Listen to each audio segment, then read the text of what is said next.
یه یاروی رفت پیش حضرت سلیمان و گفت که عمومی چطور میشه، به منم زبون یکی از این حیونا رو یاد بده. سلیمان گفت که نمیشه، طاقت و تحمل اونو نداری. خلاصه مرد خیلی اصرار کرد، سلیمان هم قبول کرد. گفت که حالا زبون کدوم حیوانو میخوای یاد بگیری؟ گفت که زبون گربه. سلیمان تو گوش مرد دمید و مرد زبون گربه ها رو یاد گرفت.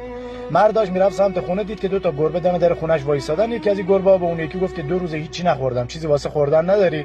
گفت که نه والله، ولی یه خروس توی خونه از فردا میمیره، اونو میخوریم. مرد اینو شنید و گفت که میره که بذارم خروس منو بخوری. رفت و خروسو فروخت.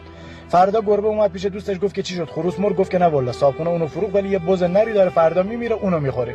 مرد شنید و رفت بزم فروخت. دوباره گربه اومد گفت که چی شد؟ بز مرد. گفت که نه، صاحبش اونو فروخت، ولی فردا صاحبخونه میمیره. از غذایی که برای مراسمش میدن به مردم ما از تمونده او غذا میخوره.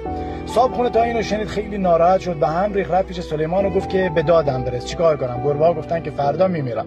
سلیمان گفت که خدا خروس رو خواست قربانی کنه، فروختیش. بز رو خواست قربانی کنه، فروختیش. الان دیگه نوبت خودت و هیچ راهی نداره. خودتو برای مراسم کفن و دفن آماده کن. میخوام اینو بهتون بگم، خدا یه سری الطاف مخفی داره که ما هیچ وقت قادر به فهمیدن اونا نیستیم. اگه میبینین یه جایی براتون جور نشد، بد آوردین، یه چیزی رو از لحاظ مالی از دست دادین، مطمئن باشین که تو سرنوشتتون خیلی بدتر از اینا نوشته شده بوده، چون خدا خیلی دوستتون داشته. اونو با یه اتفاق کوچیک یا یه خسارت مالی رفع و رجوع کرده، تموم شده رفته. پس به هر کسی توی دنیا شک کنین الا خدا.